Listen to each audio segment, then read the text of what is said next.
Hoy en Noches de Census, combinación de ingresos y pérdidas en la declaración anual de personas físicas.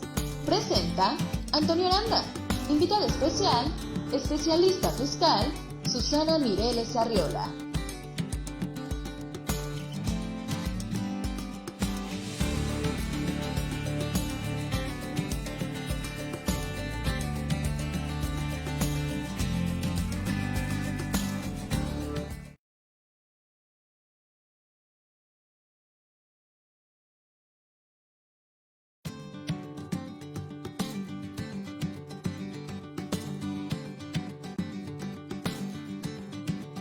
Hoy en Noches de Census, combinación de ingresos y pérdidas en la declaración anual de personas físicas.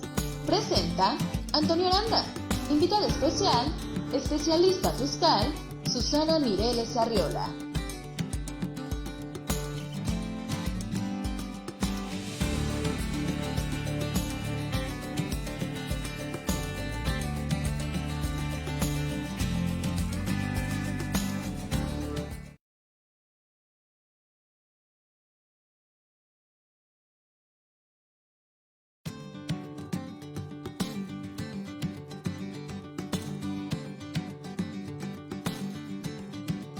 Hoy en Noches de Census, combinación de ingresos y pérdidas en la declaración anual de personas físicas.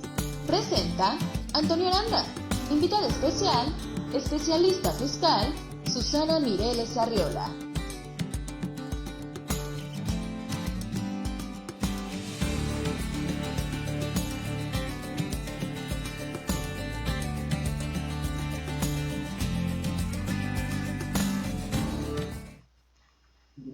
Hola, ¿qué tal amigos de nuestras redes sociales? Sean bienvenidos a una noche más de Census Capacitación. Gracias por estar aquí con nosotros. Mi nombre, como siempre, Antonio Aranda. Y bien, pues el día de hoy tenemos un tema el cual hemos invitado a la maestra Susana Mireles Arriola a que nos hable un poco sobre él. Y con base en ello, bueno, pues la combinación de ingresos y pérdidas en la declaración anual de personas físicas va a ser el tema que vamos a abordar la noche del día de hoy, este 5 de mayo del 2021. Pero como siempre y antes, vamos a las notas del día. Regresamos.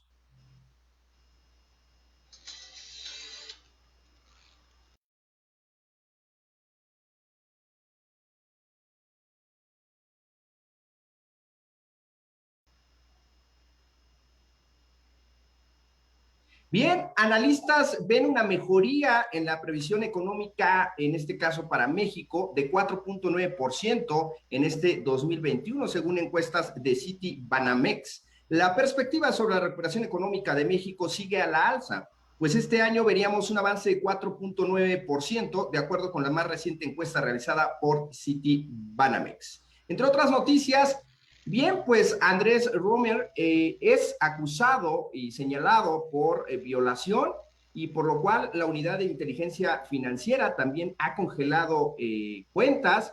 ¿Y quién es Andrés? Bien, acusado por el delito de violación, exdiplomático, escritor, filántropo y catedrático mexicano, estudió la licenciatura de Derecho en la Universidad Nacional Autónoma de México y la de Economía en el Instituto Tecnológico Autónomo de México. Además, obtuvo una maestría en Administración Pública por la Universidad de Harvard y se recibió como doctor en Ciencias Políticas Públicas en la Universidad de Berkeley, en California. El escritor se desempeñó como jefe del Departamento de Análisis Económico de la Secretaría de Pesca, ahora conocida como Secretaría de Medio Ambiente y Recursos Naturales. Fue asesor también del expresidente Carlos Salinas de Gortari para su campaña presidencial. Hoy en día, pues bien, es alguien que la autoridad ha girado una orden, en este caso, de aprehensión mediante varias carpetas de investigación, cerca de 9 carpetas de investigación. También la Unidad de Inteligencia Financiera ha congelado sus cuentas y se cree que está en el país de Israel. Ojalá y así fueran deficientes con muchos más que también están acusados de ese tipo de delitos y de otros. En algunos casos también les dan o quieren promoverlos para las gobernaturas. Por otra parte, ¿cuándo podrán reanudarse las clases presenciales con docentes vacunados contra COVID? Esto dice la SEP. Mencionó Delfina Gómez Álvarez, que la idea es que después de 15 días de que se vacunen los maestros ya puedan iniciar. Bien, pues se va a iniciar limpiando las escuelas, haciendo reuniones con padres de familia, pero bueno, esto lo determinará cada estado. Al parecer todavía no hay realmente una estructura para empezar las clases ya de manera presencial. Colapsa, como sabemos, la estructura de la línea 12 del metro en la Ciudad de México. Hay 23 muertos y pues esta línea 12 se desplomó el día, si mal no me equivoco, fue el día lunes, ¿verdad, Erwin? El día lunes, la cual tuvo este desplome, en su caso de la línea 12, la cual pues al final lleva cerca de 23 muertos, y por lo cual ha habido cortes a la circulación en Avenida Tláhuac y sus cruces con Ermita, Iztapalapa, Tasqueña, Puente del Toro, Eje 3 Oriente, Periférico, Las Torres, Paso del Consejo, Buena Suerte, Porvenir y Gallo de Oro, entre otras avenidas, las cuales se han visto perjudicadas por esta caída y este desplome de la línea 12 del metro de la Ciudad de México. Lamentable caso. Por otra parte, alarmantes imágenes de Colombia revelan una respuesta brutal a los manifestantes, dice Amnistía Internacional. Hace unos días, bueno, mejor dicho, hace 2 días, ha habido varios conflictos después de una reforma fiscal que tiene este país en Colombia y en la cual han salido a protestar. Antes de las nuevas protestas planificadas en Colombia, hoy Amnistía Internacional ha publicado pruebas del uso excesivo y brutal de la fuerza contra manifestantes por parte de las fuerzas de seguridad.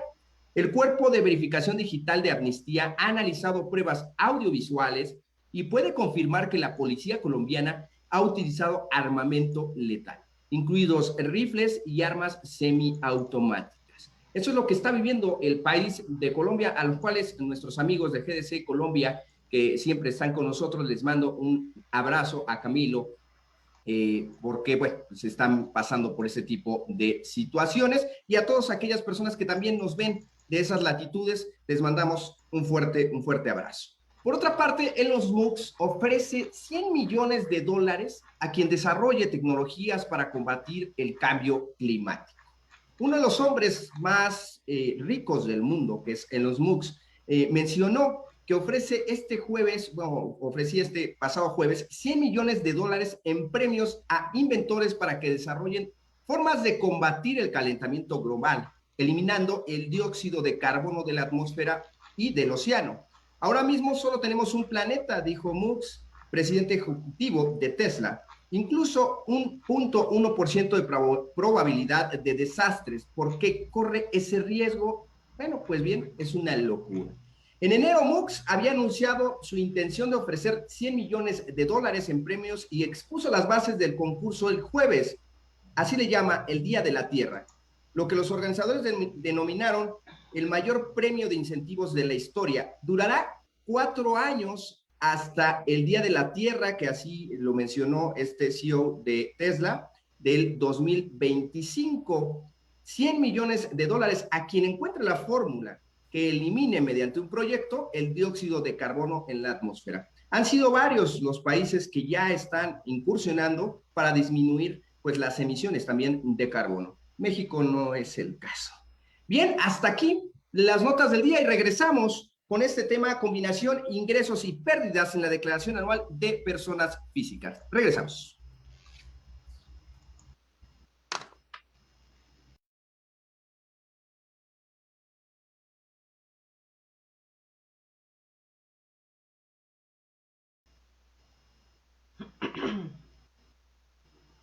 Bien, muchas gracias por estarnos viendo a través de la red social de Facebook este 5 de mayo de 2021. Y bien, para este tema, que es combinación de ingresos y pérdidas en la declaración anual de personas físicas, hemos invitado a la maestra Susana Mireles Arreola, a la cual voy a ser breve para dar su currícula, como siempre, en este programa. Es licenciada en Contaduría y especialista en Fiscal, egresado de la Facultad de Contaduría y Administración de la Universidad Nacional Autónoma de México. Profesora en la materia de Fiscal, en la licenciatura en Contaduría, en la especialización en Fiscal de la División de Estudios de Posgrado y en la División de Educación Continua en la Facultad de Contaduría y Administración. profesor en la materia fiscal, en la especialización en Derecho Fiscal, en la División de Estudios de Posgrado de la Facultad de Derecho. También es profesor en materia fiscal en universidades de otros estados y expositora en diversos foros, en estos incluidos el Servicio de Administración Tributaria.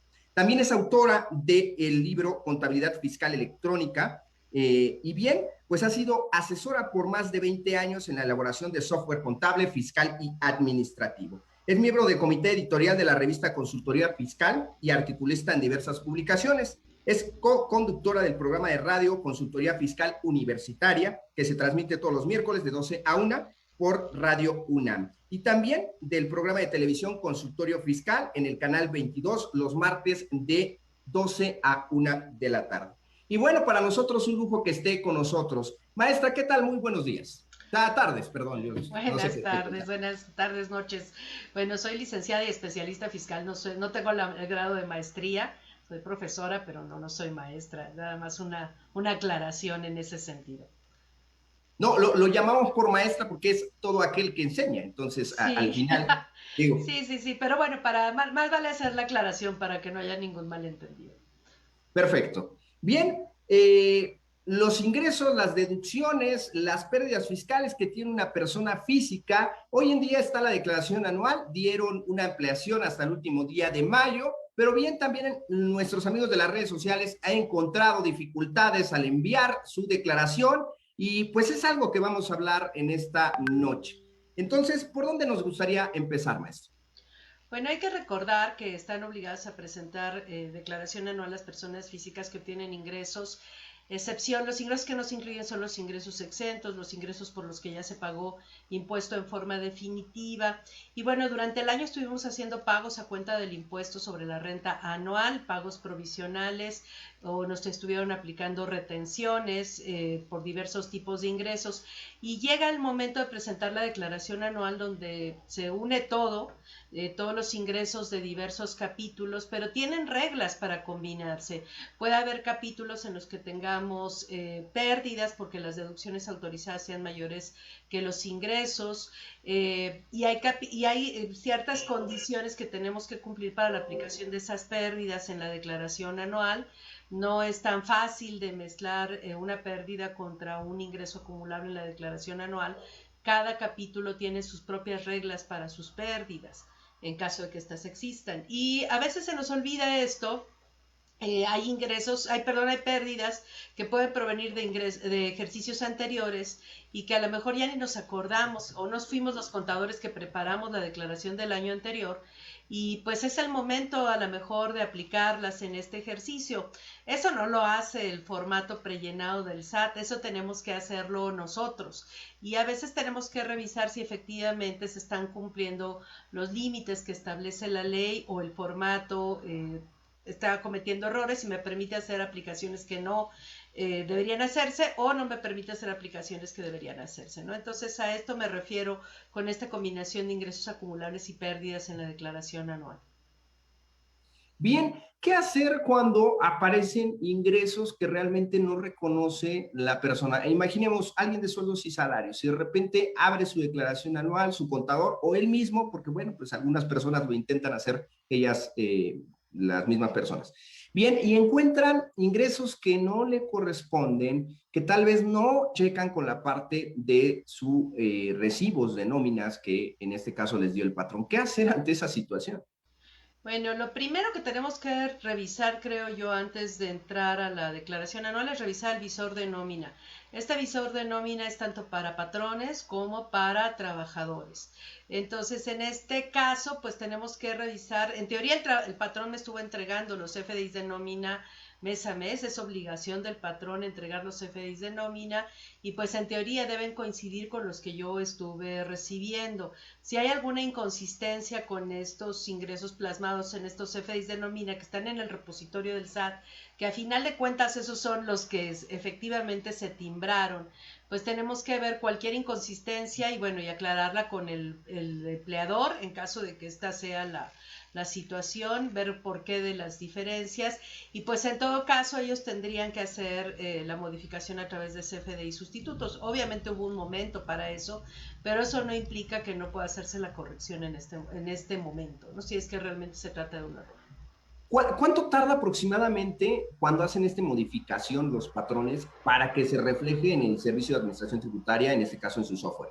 Pues últimamente ha sido muy ágil, ¿no? Creo que lo vivimos sobre todo en el caso de la presentación de las declaraciones anuales de personas morales, cuando hicimos correcciones a los FDIs de nómina desde el punto de vista de deducciones y de la información que venía ya dentro de la parte de sueldos y salarios, donde obviamente ya tenemos separados todo lo que es la deducción de sueldos y salarios del resto de las deducciones, independientemente de que sean salarios que tengan que ver con el costo de lo vendido o con gastos, etcétera. Todo ya viene separado en un apartado para la persona moral como deducción en la declaración anual. Y en ese caso, por lo menos yo que estuve haciendo algunas correcciones de CFDI de nómina, yo me di cuenta que no sé, en 3, 4 días estaban ya, o sea, era bastante ágil, no era de un día para otro, desde luego hablando de los CFDIs de nómina, no, en los pagos provisionales sí, era más ágil cuando había alguna corrección de ingresos o datos en los pagos provisionales, era mucho más ágil. En el caso de correcciones de CFDI de nómina fue un poquito más lento, pero sí pasaron, yo creo que no llega ni una semana para la corrección, son menos de una semana, ¿no? Ok, ¿qué Supongo que pasa? eso vamos a tenerlo para persona física. Si eso lo vivimos para la deducción en personas morales, yo creo que tendríamos que ver reflejado eso mismo para la persona física. Ok, ahora, ¿qué pasa cuando muchas de las veces están regresándonos la declaración anual por tener inconsistencias con los retenedores? Pero, a ver, ahí porque habría inconsistencias. En teoría, lo que está en el repositorio es lo que tanto el retenedor como el trabajador, en este caso, o la persona que recibe pagos por honorarios, arrendamiento, etcétera, pues es lo que se supone que sucedió en ese caso, ¿no? En el caso de la persona moral, por ejemplo, si tenía en el caso de la nómina, pues no había tanto problema porque ahí sí viene el cuadro de cuántos son las retenciones en términos del CFDI de la nómina calculadas, digamos timbradas, y cuántos eran las retenciones enteradas en las declaraciones. Entonces, en el caso de la nómina, el patrón, si tuvo esas inconsistencias y pretendía deducir toda la nómina, pues tuvo que haber pagado las retenciones, enterado las retenciones de salarios para poder aplicar la deducción de la nómina y no tener ningún problema en el llenado de la declaración anual. Si eso fue lo que hizo el patrón, pues en teoría eso se refleja en el caso de los trabajadores. Eso obviamente no va a suceder con el tema de honorarios, arrendamiento, etcétera, porque en esos casos, pues a diferencia del CFDI de la nómina, no existe un control de los CFDIs timbrados y las retenciones enteradas, ¿no? Recibidos y las retenciones enteradas. Entonces, ahí sí, si yo fuera de honorarios, arrendamiento, en teoría, pues los FDIs que yo emití para que estuvieran pagados, si fuera el ingreso acumulable y la retención aplicable, pues en teoría está el CFDI emitido más, en muchos de los casos, un complemento de pago que tiene que ir acompañado con este supuesto. Entonces, sería una forma de comprobar que efectivamente se cobró. Pero sí, obviamente puede darse el problema de que exista esta inconsistencia. Yo generalmente a mis clientes lo que les solicito es que pidan la constancia del CFDI de retenciones, aunque no es obligatorio cuando uno emite comprobantes de ingresos, donde ya viene el monto de la retención, no es obligatorio que la persona, el retenedor, me dé el CFDI de retenciones.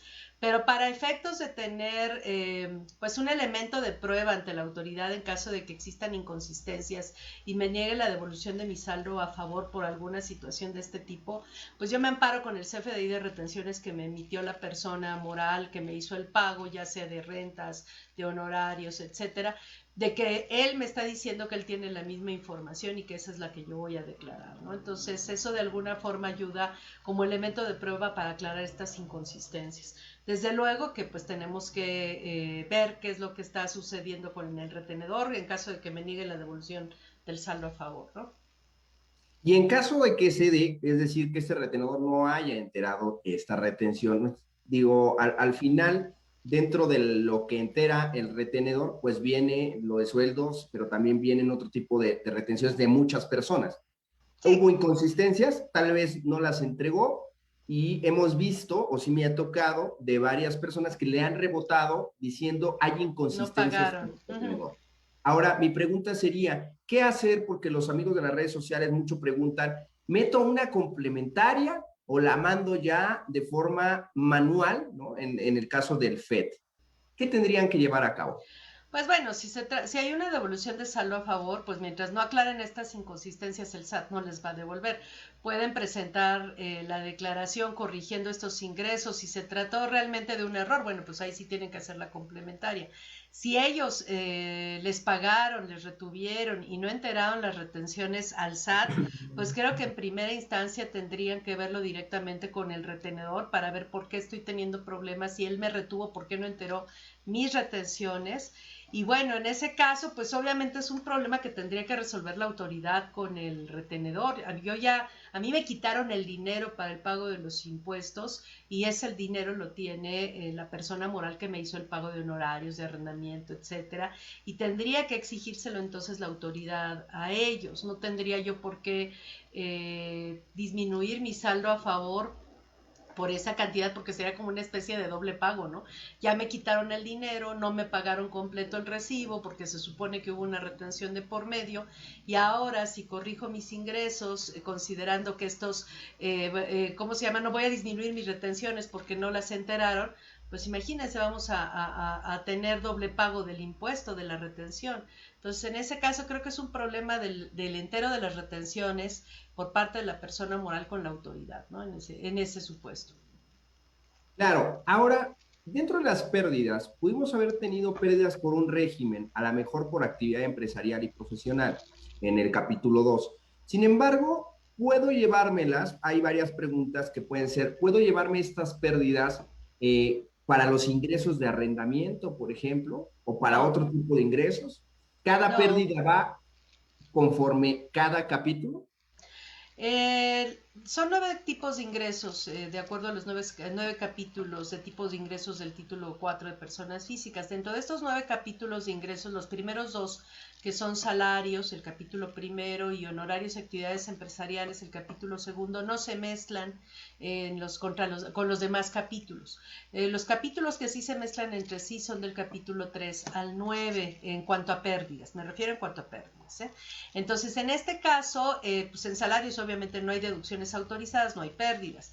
En el capítulo de actividades empresariales, servicios profesionales, la pérdida de este capítulo solo puede aplicarse contra el ingreso global gravable contra el ingreso gravable de este capítulo. No puede mezclarse contra ingresos acumulables de otros capítulos. Entonces, si hay pérdidas en el capítulo de actividades empresariales o servicios profesionales y tengo ingreso acumulable por arrendamiento, por enajenación de bienes, por intereses, etcétera, de nada me va a servir la pérdida de actividades empresariales, porque existe una disposición legal que establece que esa pérdida solo se puede aplicar contra los ingresos contra las utilidades del capítulo. Ok, perfecto. Vamos a las redes sociales, a sus preguntas, amigos de las redes sociales, por aquí, y a sus saludos también, por supuesto. Lucas Díaz dice, ¿qué tal, contadora? Y buenas noches, me manda por aquí. Buenas noches, excelente programa. Amalio Alejo también nos manda saludos. Omar González nos manda saludos. Gabriela Luz dice, buenas noches, prometo estar al pendiente más de estas noches de census. Gracias, Gabriela, es un honor que nos estés escuchando. Rosario García, buenas noches, contador. Pues está lloviendo y qué bueno que lo mencionas. Ojalá y esperamos que no se nos vaya la luz. Sé que está lloviendo en varias partes, en el caso de la Ciudad de México y sus alrededores. Por aquí Clemente Delgadillo también nos manda saludos. Y bien, pues Omar González nos hace la primera pregunta. Y antes de seguir con la primera pregunta, debo decir que muchas de las personas de Census Capacitación que están con nosotros, se han capacitado con nosotros, nos mencionaban mucho de usted, de la maestra Susana Mireles, nos decía que por qué no la invitábamos. Creo que les ha dado a bastante gente que está con nosotros clases, ¿no? Entonces, muchos de la especialidad de fiscal, muchos de ellos ya nos habían mencionado de usted. Por aquí, Omar nos dice, ¿qué pasa si al realizar mi declaración anual, sueldos y salarios, tengo ingresos que me aparecen en el visor de nómina que no identifico? Pues nunca laboré con el patrón que timbró esa nómina. Sí, puede darse el caso con una letra o un número del RFC que se equivoque el patrón al timbrar, pues obviamente va a llegar al repositorio de otra persona física, de otro asalariado con el que no haya tenido ninguna relación.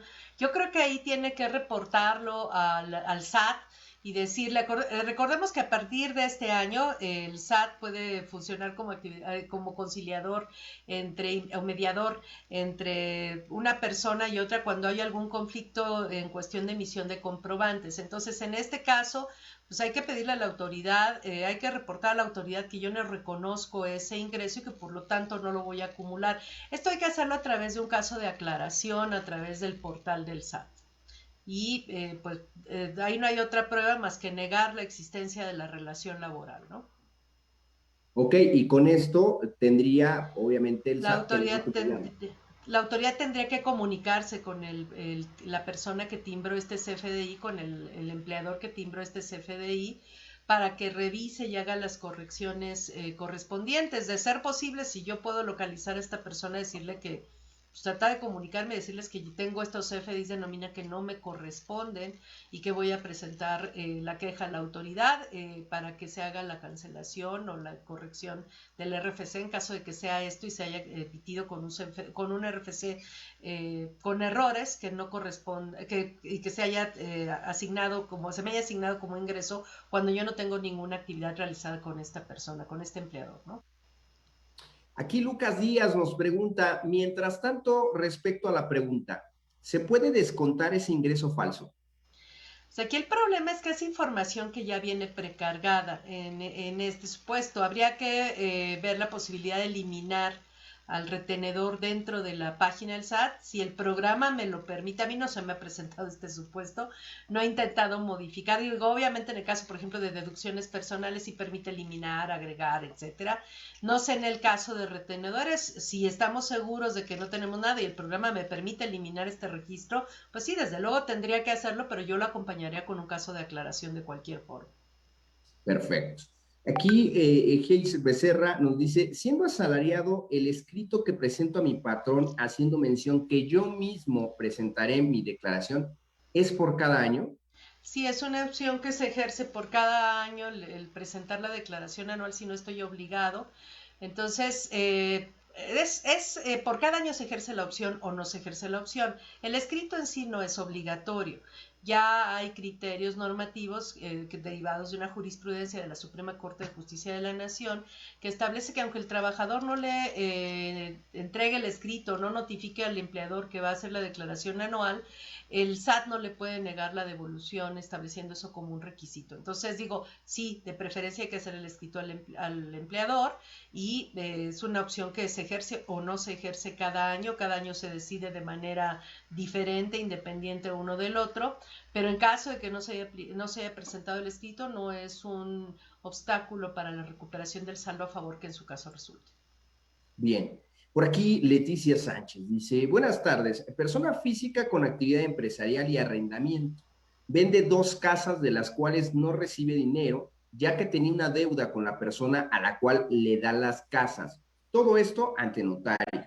Solo que no hubo flujo de efectivo. ¿Este acto se debe declarar en la declaración anual? Sí, en el caso, por ejemplo, en este caso en enajenación de bienes, pues se da una dación de pago o un pago en especie, cualquiera de las dos cosas es lo que pudo haber sucedido en este caso. El hecho de que no haya recibido dinero como tal, porque dice que tenía una deuda con la persona a la cual le da las casas.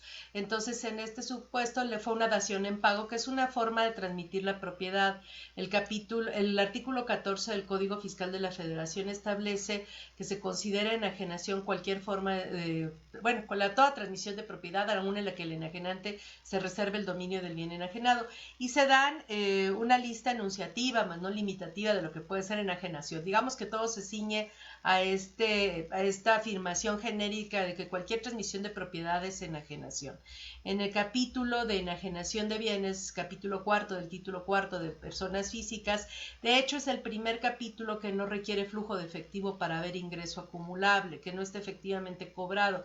El ingreso en crédito es el primer capítulo que acepta el ingreso en crédito en el caso de personas físicas. El capítulo 1, salarios, 2, actividades empresariales y profesionales, arrendamiento. Los 3 primeros son el ingreso se acumula cuando está efectivamente cobrado. En este caso, en realidad la obligación ya se extinguió, ya se satisfizo el interés jurídico de la persona que enajenó las casas, porque con la entrega de estas casas se está extinguiendo una obligación que preexistente, o sea, ya tenía una deuda y para liquidar esta deuda enajena estas casas, las transmite vía dación en pago. Entonces, ¿es enajenación? Sí es enajenación para efectos fiscales. ¿Cuál es la contraprestación? Pues la extinción de la deuda que ya tenían. O sea, a lo mejor me prestaron dinero, no tenía ni dinero para pagar, le enajeno las casas y con eso se extingue la deuda. Desde luego que hay una transmisión de propiedad y desde luego que hay un cobro. Para efectos fiscales habría un ingreso, habría que ver si hay exención o no hay exención, porque recordemos que cuando se enajena la casa habitación del contribuyente, pues hay un monto exento de 700,000 unidades de inversión, pero esto solo aplica si no se han enajenado casas en los últimos 5 años, perdón, porque hay una inconsistencia entre dos artículos, párrafos de la misma ley, y pues habría que ver si le aplicaron o no la exención, dependiendo de las circunstancias del caso, pero eso es una enajenación. Ok. Por aquí Diana Laura nos dice, hola, buenas noches. Tengo una duda en específico. Si una persona trabaja por sueldos y salarios y tiene RIF, ¿puedo y debe hacer su declaración anual? Pues en todo caso habría que ver cuál fue el monto de sus ingresos en sueldos y salarios. Por régimen de incorporación fiscal, en principio no hay declaración anual, a menos que haya ejercido la opción de presentar declaración anual. En el régimen de incorporación fiscal existe una opción, pero para eso tuvo que haber presentado un aviso donde ella manifiesta que opta por presentar declaración anual en el RIF. Pero esta declaración anual del RIF no es una declaración anual normal, es un cálculo anual que se hace únicamente de los ingresos y deducciones del RIF, sin aplicar deducciones personales, sin mezclarlo con otros ingresos del título cuarto. Es un cálculo muy especial. Esta opción se les da a los del RIF para aquellos casos en los cuales las deducciones se concentran en el último, sobre todo en los últimos bimestres del año, y que entonces eso genera que pues a lo mejor los primeros bimestres paguen y luego tengan pérdidas o casi salgan tablas en los últimos bimestres. Entonces, para de alguna manera repartir las deducciones a lo largo del año, les dan dos posibilidades que van una de la mano con la otra. Una es presentar pagos provisionales con coeficiente de utilidad, y cuando se ejerce esa opción se acompaña de la presentación de la declaración anual. Esto es para repartir las deducciones de mejor manera durante el ejercicio. Y no, en caso de que se presentara esta declaración anual, insisto, no hay mezcla con el capítulo de salarios. El capítulo de salarios sería independiente, y bueno, el capítulo de salarios, dependiendo del monto de los ingresos, si exceden o no de los 400,000 pesos de ingresos acumulables, habrá o no obligación de presentar declaración anual. Si se tienen 2 o más empleadores en forma simultánea, pues habrá que presentar declaración anual. En fin, habrá que ver los casos de obligación en el capítulo de salarios, pero por el hecho de tener estos 2 ingresos, que esté obligado a presentar declaración anual, no, a menos que se hayan ejercido esa opción. Ok, eso sí es pregunta mía. ¿Usted diría que por salud tengamos o no la obligación de presentar la declaración anual, presentarla? ¿En el caso de salarios? En el caso de salarios, sí, en el caso de salarios. Pues ahí depende si tengo deducciones personales, suponiendo que no tengo la obligación. Si no tengo la obligación, pero tengo deducciones personales, tengo gastos médicos, dentales, tengo, ¿cómo se llama? Donativos, tengo crédito hipotecario para casa habitación, pues ahí sí, desde luego, presenten la declaración anual y obtengan su saldo a favor. Desde luego ahí sería recomendable presentar la declaración anual. Si tengo la aplicación de estímulos, como el estímulo para el pago de colegiaturas, si tengo estímulos para el ahorro, como pueden ser con casas de bolsa, con con las AFORES en aportaciones voluntarias, el estímulo fiscal, los estímulos para el ahorro del artículo 185 de la ley. En fin, si tengo estos estímulos fiscales y si los apliqué, pues sería un error no presentar declaración anual, o sea, pero ya sería un error por cuestión de que estarían renunciando a un saldo a favor al cual seguramente tienen derecho. Y si no tengo esto, es decir, simplemente presentarla. Pues no lo vería no sé, no vería la necesidad, si yo estoy segura, ya revisé mis CFDIs de nómina a través del visor, me los estuvo haciendo llegar el patrón, revisé que todo coincide con con los datos de salarios que yo percibo y con el salario por el cual fui contratada, y viene en el régimen de salarios con el cual me contraté, no es asimilado a salarios, si se están manifestando ahí los datos del Seguro Social, del Infonavit, etcétera. Pues yo no vería la necesidad, digo, a menos, por ejemplo, que lo necesitara como comprobante de ingresos para ejercer algún crédito, o sea, para solicitar algún crédito en algún caso, pero sería únicamente por eso. Realmente yo no le veo la necesidad de presentar la declaración como tal, ¿no? Pero pues ya es Perfecto. decisión de cada quien. Uh-huh. Por aquí, Janet nos hace una pregunta sobre la parte de IVA. Permítame un segundo. Dice, ya se me perdió por aquí. Permítame un segundo. Está, ahorita que la encuentre la mencionamos porque ya se me fue. Por aquí Gabe Martínez nos dice, buenas noches. En el caso de una persona que tuvo ingresos por honorarios asimilados, ¿también está obligada a presentar declaración anual? Pues ahí habla, la ley siempre ha hablado de que los casos por los que no está obligado a hacer el cálculo anual el patrón es por los servicios personales subordinados. Entonces siempre ha existido esa controversia de si eso incluirá a los asimilados o salarios o nada más a los asalariados propiamente hablando. Yo le diría que, bueno, si nos vamos a lo que la letra dice, pues sí presente la declaración anual siendo asimilado a salarios, ¿no? Porque sí, efectivamente, solo se le exime de la obligación de hacer el cálculo anual a los patrones cuando se trata de servicios personales subordinados. Perfecto. Por aquí una persona, Becerra, dice, una duda, una persona física tuvo ingresos en Estados Unidos durante enero a marzo de 2020. Fue a laborar bajo el concepto de asalariado, regresó a México en el régimen de actividad empresarial y profesional. Al presentar la declaración anual de 2020, requiere informar los ingresos percibidos en Estados Unidos a pesar de que allí le hayan retenido impuesto por esos ingresos.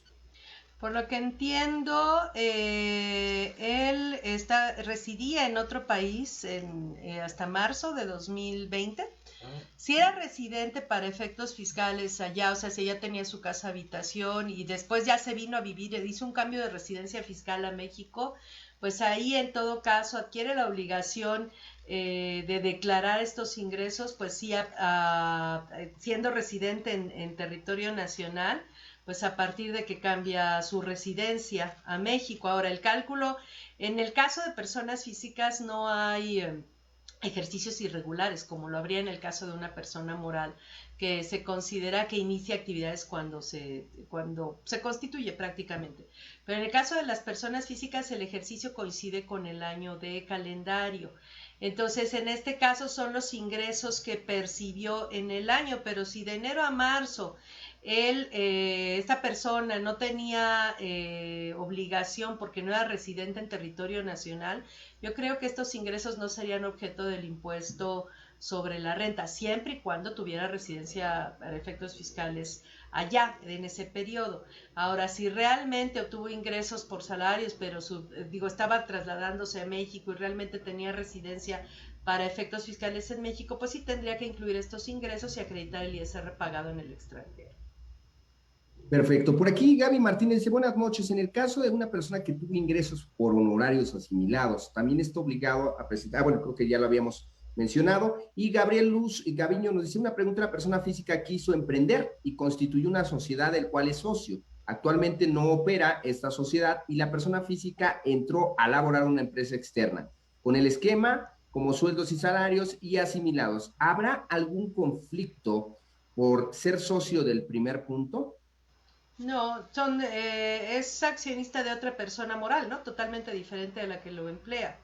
En este caso, pues nada más de entrada su declaración anual va a traer como ingresos a declarar pues salarios y dividendos, y en el caso de dividendos pues tendrá que poner cero y tendrá que poner el RFC de la empresa en la cual es accionista.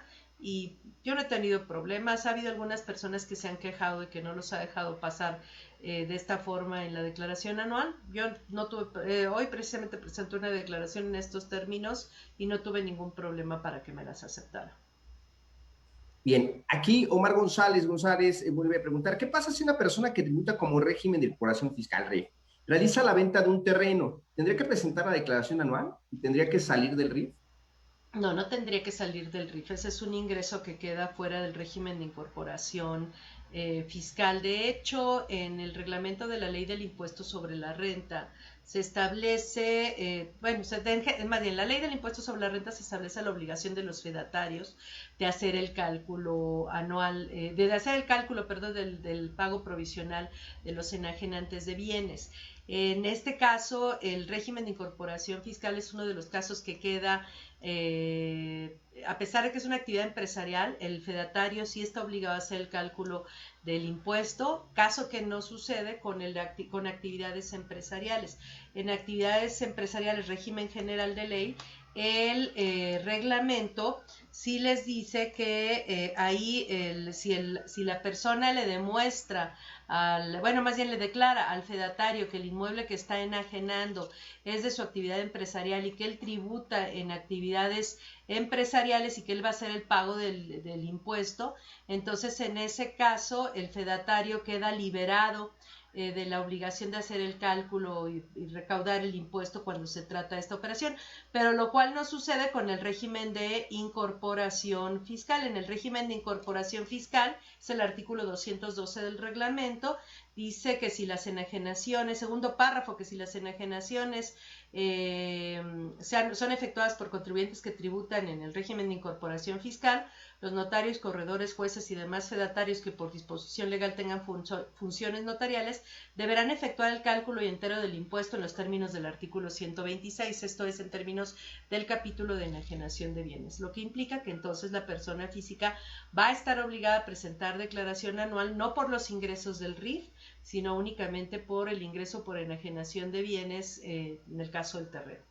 Obviamente el cálculo que le hizo el fedatario fue el cálculo del pago provisional y pues va a tener que hacer el cálculo anual y acreditar el impuesto que el notario recaudó.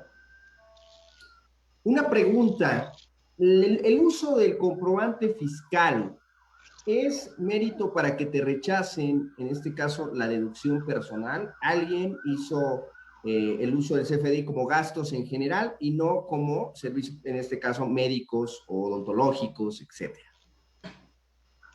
Pues no creo en ese caso. De hecho, estos requisitos del uso que se le da al comprobante son requisitos que ha dado la resolución miscelánea y ni siquiera vienen originalmente en los requisitos del Código Fiscal de la Federación. Habría que acudir de todas formas con el emisor para que me haga un CFDI sustituto y yo no tenga ningún problema y le ponga el tipo de gasto de que se trate, pero yo no creo que eso sea un problema. En todo caso, lo que esto va a generar es que cuando yo entre al apartado de deducciones personales, ahí el programa me permite agregar gastos. Si alguno que yo considere que debería aplicarse no viene, yo podría ahí agregarlo, me van a pedir el RFC del emisor. O sea, se supone que sí tengo el comprobante, lo que cambió es que no lo puso como deducción personal. Entonces yo lo puedo agregar en deducciones personales, pero lo ideal sería de todas formas pedirle al emisor que me haga un CFDI sustituto, cambiando el uso del comprobante por el de gastos médicos, dentales, hospitalarios, en caso de que ese fuera el caso, ¿no? Pero sí, el programa sí permite agregar. Y si él, esa persona, este odontólogo, dijera que conforme al anexo 20, en sus preguntas y respuestas, la pregunta 1, no es mérito para la cancelación del comprobante fiscal, ¿qué hacer ante esa situación? Pues ya digo, ahí obviamente yo puedo pedirle a la autoridad que intervenga ya en un caso extremo, o puedo amenazar al odontólogo y decirle, oye, pues si no voy a tener que ir con el SAT a acusarte de que no me hiciste el comprobante como debe ser, Pero en fin, yo creo que no tendría que ser un problema para que me permitan la deducción.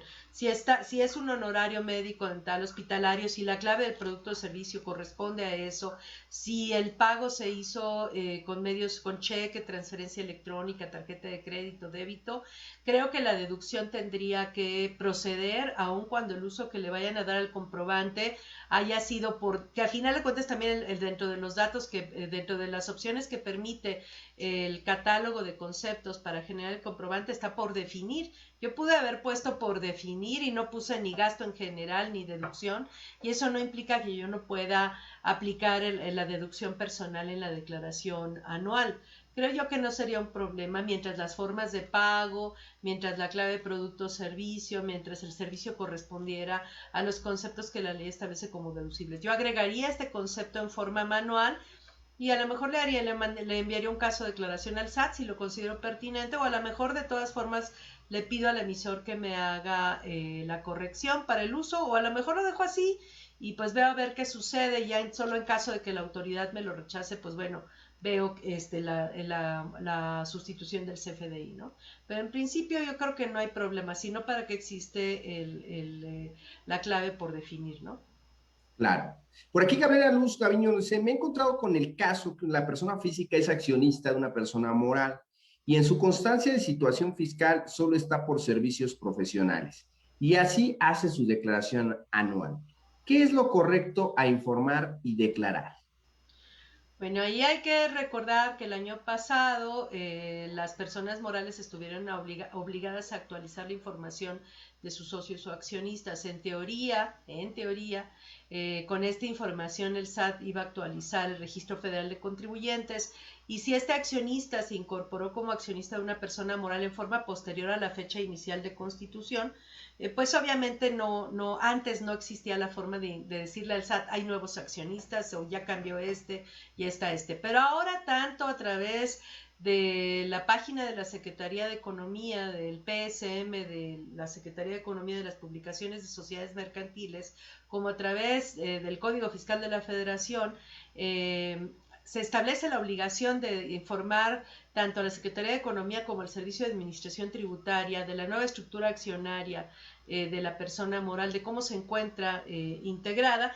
Y bueno, a partir también de la reforma al Código Fiscal de la Federación del año anterior, pues ahora cada movimiento que exista durante el año, yo tengo que informarle al SAT de cada movimiento que exista en estructura accionaria. Entonces, en teoría, si esta persona no la han captado como accionista, o porque no se presentó la información correspondiente al SAT, ya sea cuando se constituyó, cuando se constituyó sí lo capturaron, más bien sería en forma posterior, y si no el año pasado, que fue cuando nace esta obligación, y a partir de ese momento cualquier cambio hay que informárselo a la autoridad. Y pues bien, de todas formas creo que habría que actualizar la información de la situación fiscal del contribuyente, independientemente de eso. Si no hay ingresos, si no hubo dividendos, pues no creo que haya mayor problema en la declaración anual, porque al final de cuentas lo que establece la ley es que se incluyen los ingresos, excepto los exentos y excepto aquellos por los que se haya pagado impuesto definitivo. Si no hubo ingreso, tampoco es así que tenga que forzosamente llenar el cuadro de dividendos en cero. Pero creo que aquí tenemos que ir más allá y tenemos que ver si la persona moral cumplió con estas obligaciones de informar la estructura accionaria actual, si no lo hizo, por eso la autoridad no me ha captado, y pues yo creo que yo de todas formas tendría que modificar mi situación fiscal.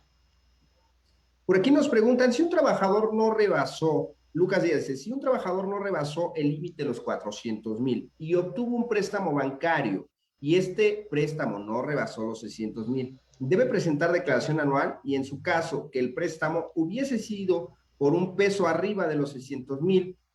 Gracias, contador. Sí, bueno, aquí recordemos que en términos de las disposiciones generales de las personas físicas, del artículo 90 particularmente, de la ley del impuesto sobre la renta, se tienen que informar los préstamos donativos o premios que en lo individual o en su conjunto excedan de 600,000 pesos. y también si los ingresos totales de la persona física exentos o no, o grabados o no, exceden de 500,000 pesos, hay que informar la enajenación de casa habitación, los viáticos y las herencias, si no se pierde la exención. Entonces, en este caso, esas son las condiciones. Si no se reunieron los requisitos para tener que informar, bueno, pues no está uno obligado a hacerlo. Ahora, de cualquier forma, yo les recomendaría que aunque no lleguen a los 600,000, no pasa nada si ponen el monto del préstamo. En caso de que tengan un saldo a favor, esto le va a dar a la autoridad pues mayor información porque a lo mejor tuvieron pérdidas, va a decir, bueno, ¿con qué financiaste las pérdidas? Y si esa fue la razón por la que tuviste saldo a favor en la declaración anual, ¿con qué financiaste tus pérdidas? Bueno, pues fíjate que en el renglón de préstamos, aunque no estaba obligada, te estoy informando que tuve un préstamo. Eso me va a ahorrar problemas a la hora de recuperar los saldos a favor. Pero si no fuera el caso de tener un saldo a favor y no estar en el supuesto de informar, pues no es obligatorio, no hay por qué la autoridad me pueda, si no lo informo, no tiene la autoridad por qué sancionarme, ni puede haber ningún problema en la declaración anual, ¿no?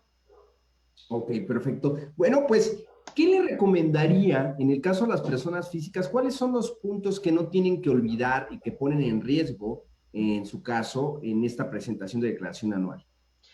Bueno, respecto al tema que es la combinación de ingresos y las pérdidas en la declaración anual, recordemos que sabemos que en el capítulo de arrendamiento podemos aplicar deducción ciega o comprobantes, y sabemos que esta opción la ejercimos en primera instancia al presentar los pagos provisionales mensuales, pero es que esta opción no fue definitiva. Al momento de presentar la declaración anual yo pude haber cambiado de opción, y si estaba en deducción ciega irme a comprobantes, o si estaba en comprobantes irme a deducción ciega.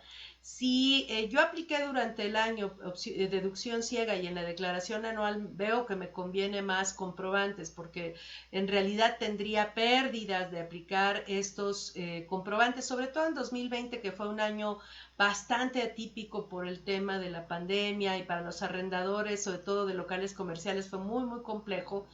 Tuvieron que otorgar quitas, hacer descuentos, se cancelaron contratos, pero a lo mejor tuve que remodelarlos para volverlos a rentar. Entonces, en ese caso, pues es probable que tenga pérdida, que las deducciones sean mayores a los ingresos. Esta pérdida de arrendamiento me puede servir para los capítulos del 3 al 9, o sea, para el capítulo de enajenación de bienes, adquisición de bienes, intereses, premios normalmente no se acumula en la declaración anual, pero dividendos y los demás ingresos sí. Entonces, recordemos que esa pérdida en el capítulo de arrendamiento solo se puede aplicar en el año en que nace, no es una pérdida que se pueda trasladar para otros años, no es una pérdida que se pueda mezclar con salarios o con honorarios y actividades empresariales. Eso lo dice el artículo 196 del reglamento de la ley del impuesto sobre la renta. Ahora, en el caso del capítulo 4, enajenación de bienes, nosotros al enajenar un bien, que puede ser un bien mueble, un bien inmueble, que pueden ser acciones, puede ser un auto, puede ser la plata de la familia, un cuadro, lo que quiera. Si la operación es de bienes inmuebles, no hay obligación de expedir comprobante, ahí el fedatario es el que cumple con esa obligación, y normalmente es el que hace el cálculo y recauda el dinero para el pago provisional.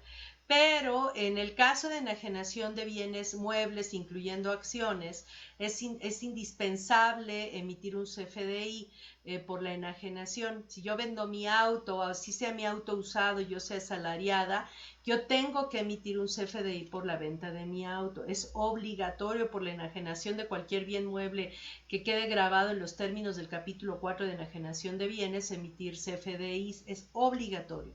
Entonces, en ese caso yo hago el cálculo, bueno, al principio el adquirente me va a retener el 20% del impuesto si es una enajenación de bienes muebles, y solo en el caso de acciones, si se dictamina la operación, pues la retención no será sobre el precio de venta, sino será sobre, en su caso, la utilidad.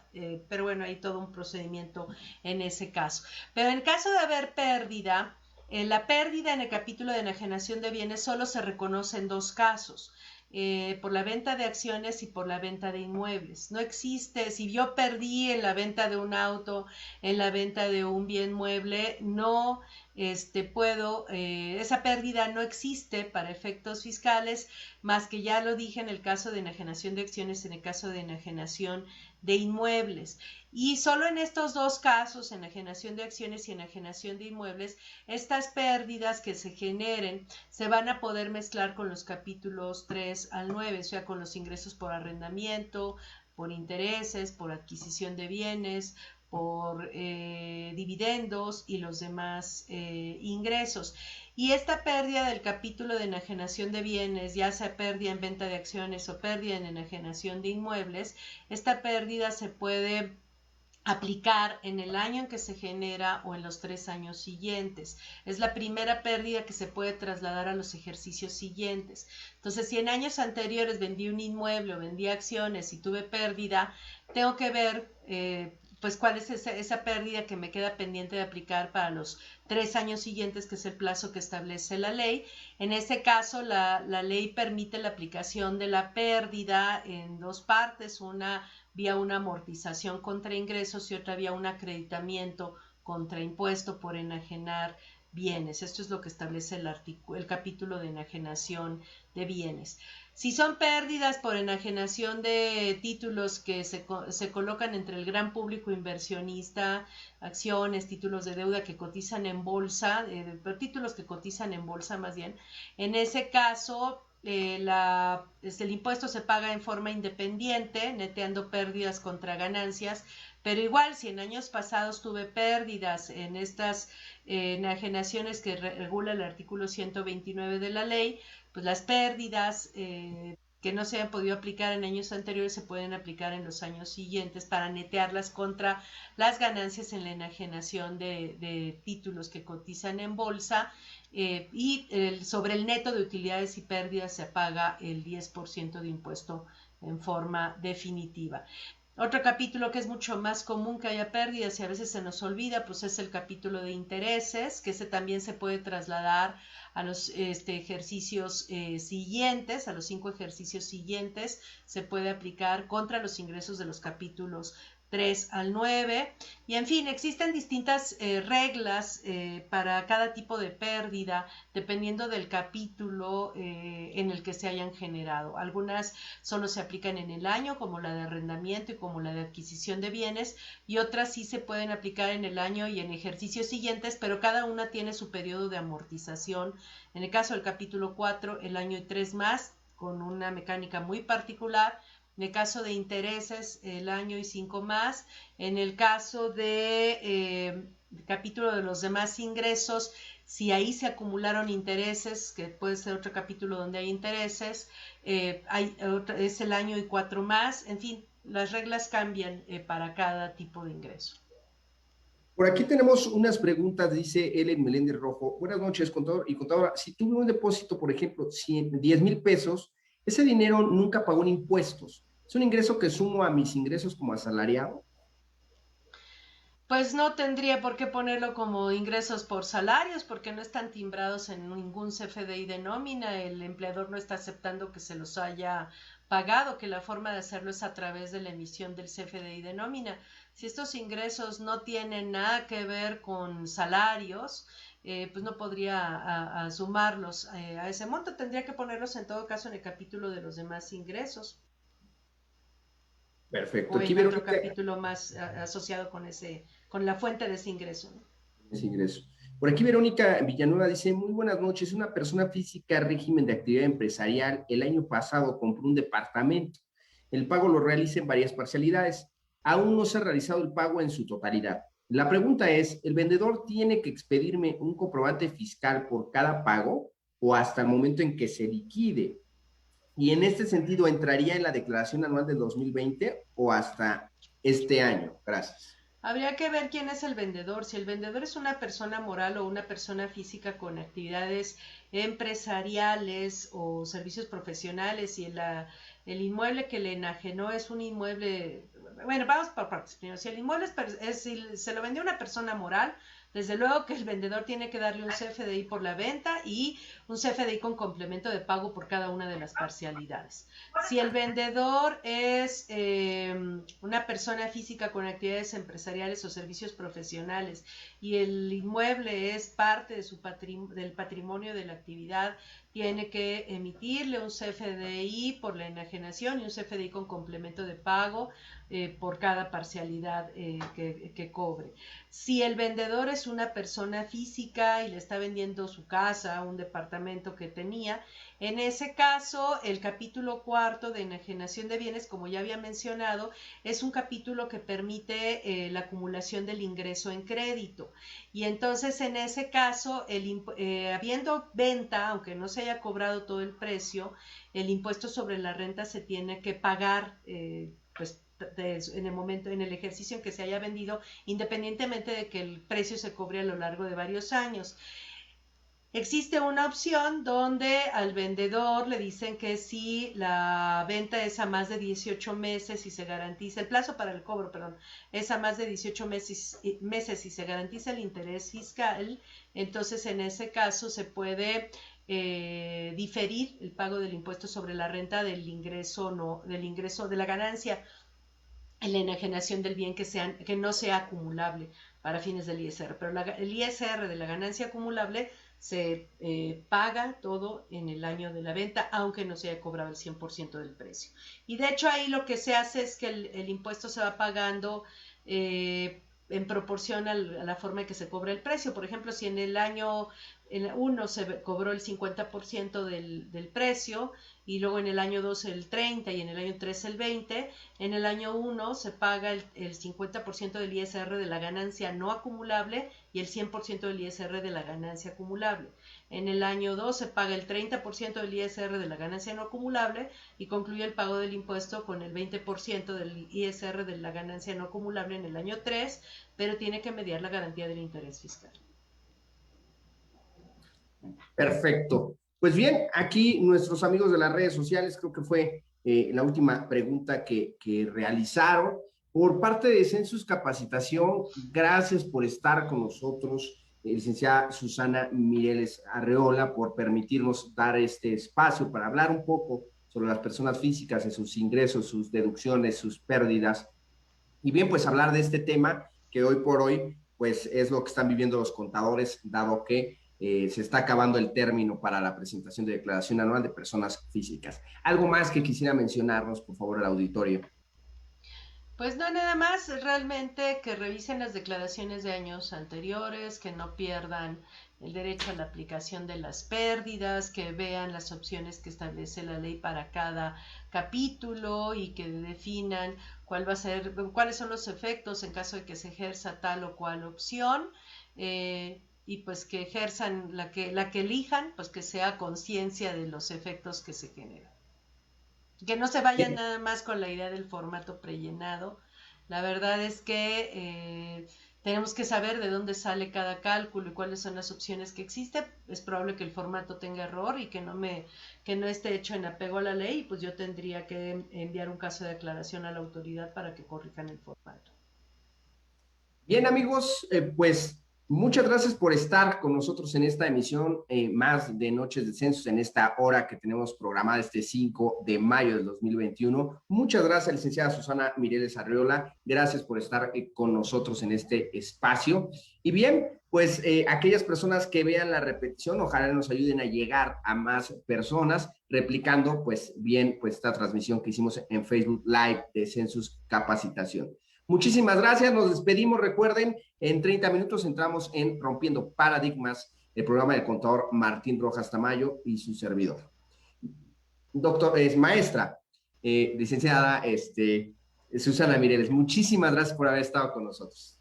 Hasta luego, que estén muy bien. Hasta luego.